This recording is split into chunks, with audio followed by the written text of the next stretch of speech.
So it's just alifeonwheels.co.uk. And yeah, it just started really as a way for me to document my lifestyle, really. Nice little plug there like that.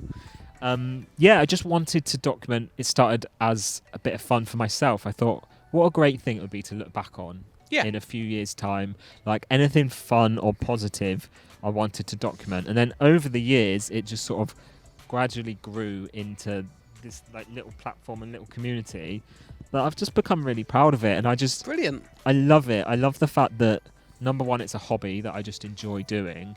And number two, actually, it can become more, and I've done bits of, paid work, and other opportunities have come from it. Like, to be honest, this opportunity in itself, co-presenting here, wouldn't have come without the blog, because it was Babs who originally reached out to me. That's brilliant. From following my website. And well, I remember actually, because I was doing a segment of doing the usual stuff through a day one day, and it was your segment that came up, and I did the usual introductions, and we went to the video, and I remember seeing you going, yeah, he seems like an alright chap. How wrong I was. No, I'm joking. It was, and then when I was told you were coming on the show, I thought, this should work well, as it does. Yeah. And it's lovely to see, obviously, your positivity regarding everything about it. We can go on about the obvious, but the stuff you do on your site is quite awesome, and I believe you've got a couple of bits here to talk about today. Yeah, so I never really wanted to just be in the disability box. Like a lot of bloggers focus on one thing, so you have a lot of parent bloggers, a lot of disability just solely based on disability, and I really wanted to do a bit of everything. Like, if you look through my site, you will often see it's a real range of random stuff. Sometimes it's me just sharing a funny story or an experience I had. Other times it's me talking about more serious subjects. Yeah. Other times, I'm going to do this to you, I'm afraid. Oh, no. We get pictures like this. Well, hopefully we can't. Oh, no. I've messed up there. No, there we go. That picture, so... oh, guys. They had it ready. You've done me dirty. They had it ready. Oh, never. So I should probably explain a little bit of background on this. So this picture came from a blog post that I wrote. Put those thumbs down. I wrote a blog post where I was asked to write a letter to my younger self. Okay. So if I could give any advice or a message to a young Ross, 28 years later, what would I say? And at first I sort of stumbled a little bit, because I thought, what would I tell myself? And then as I just sort of started writing, I just loved it, and obviously delved into the old baby photos. And yeah, a lot of it was just advice, because I was a very nervous and very anxious kid growing up. A lot of that obviously is disability based and confidence. And I think in that post, it was kind of like a bit of therapy. I just started writing about all these things, about how, and it's just a nice way to look back on how far I've come. That's basically, really nice. In terms of confidence and believing in yourself, and actually thinking, and that's what spurred me on more so now with my other content, is to challenge these stereotypes, because people always think if you've got a disability or if you're in a wheelchair, there's so much you can't do. But I'm like, no, let's talk about the things we can do. Like, I work, I can date, I can drive, I can do all these things that everyone else does. And yeah, I like to look for challenges. I want to do fun activities that people maybe thought wheelchair users couldn't do. Yeah. So, in the past, I've been ice skating in my wheelchair. Fantastic. I've been roller skating, I've abseiled. Yes. Yeah, all sorts of things. Just want to challenge that stereotype and break down some barriers. That's brilliant. I mean, I feel like you've done more than me already just with those few things, to be honest with you. I quite like this idea of doing advice to yourself. That's quite cool. Yeah, like, what... I'm going to switch the tables on you now. Like, if you could say to a young Pudge, what would you say to yourself? Oh, you know what? Definitely stop worrying about what other people think about you. That's a good one. And confidence comes in time. Sometimes just faking it until you make it. Oh, fake it till you make it thing. It sounds cliche, but you don't have to force yourself too far. Just forcing yourself a little bit, just dipping your toe to put yourself out of that comfort zone, and it slowly but surely gets easier. Like, I try and come across all confident here on the TV, on the radio, and everything I do in life, but I am constantly worried and anxious about things. But over years, it has slowly disappeared because I've just forced myself just a little bit every time, and I've just calmed myself down, been logical, and one big thing, be able to take some banter. I never used to be able to take banter in the slightest. Really? The way we talk now, oh no, I would have taken offence to everything. I couldn't do it, and something one day just switched, and I wish I'd done that earlier. So, yeah, that's me. That's my advice to myself. What advice did you give to yourself? I like that. With me, a lot of it, again, it was confidence-based. I sort of used that letter to write to myself to say, actually, you can do this, and don't let anybody knock you down. Because I'll tell you a story, actually. This was only a couple of days ago. Okay. I went to a shop. I'm starting to slowly venture out to the odd shop again. Yep.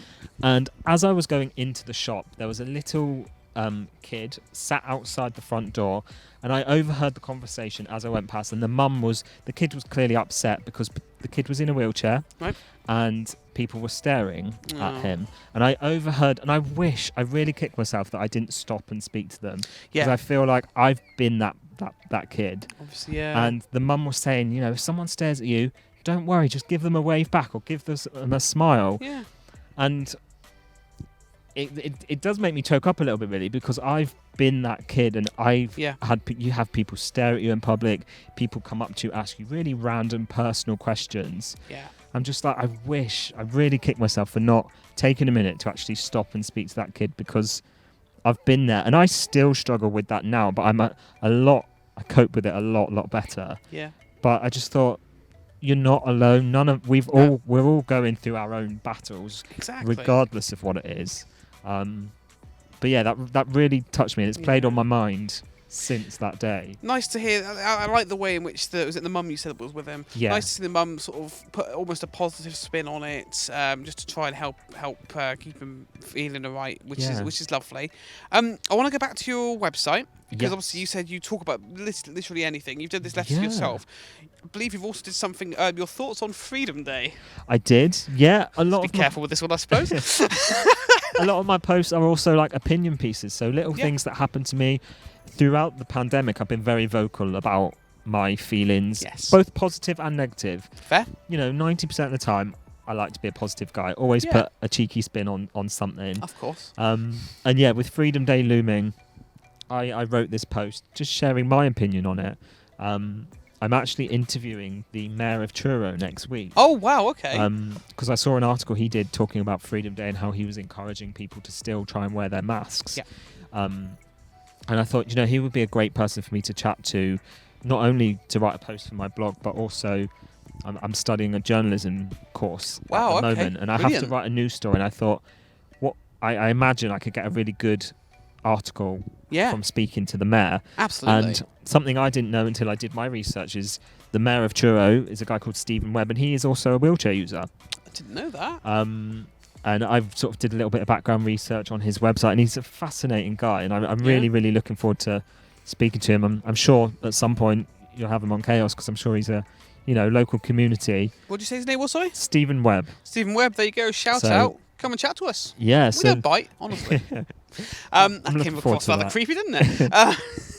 But no, that's absolutely fantastic stuff. And obviously, I've seen that you've been doing bits and bobs on there. It's really good to see that you put such a positive spin on things. I feel like every time I say spin, there's an obvious pun in there. I'm not going to do it. But yeah, what a way to go about things. I can imagine you do address, obviously, some things that you can't really be greatly positive about. Like, I know we've talked before about the ability to get on trains, for example. What you surprised me greatly with how much pre-planning is needed for a chance, basically. Yeah. Catching a train. And that really made me go, whoa, is it really that harsh? And, And a lot of the things I do as well is review-based. So if I go somewhere and I think that's brilliant, I want to share it. If it's really bad, of course I'm going to share it as well.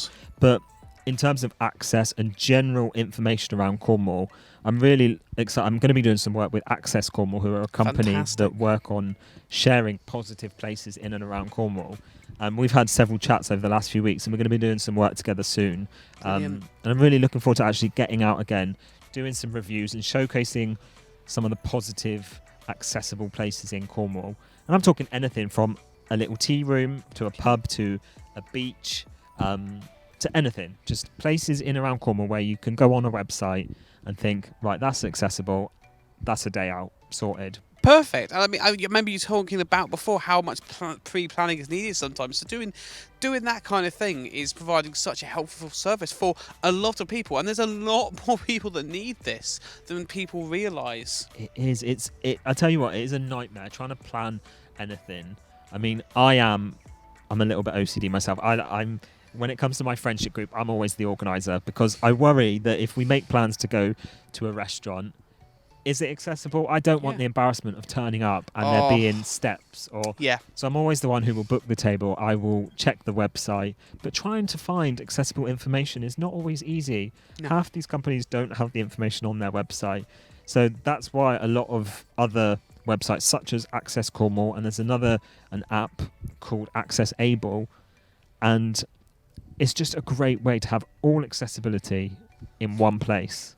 Absolutely brilliant. Well, thank you very much, mate, for doing. What is your website again, just before we head off? Yeah, so it's alifeonwheels.co.uk. Perfect. Thank you very much, mate. I'm sure we will revisit this again sometime in the future. Yes.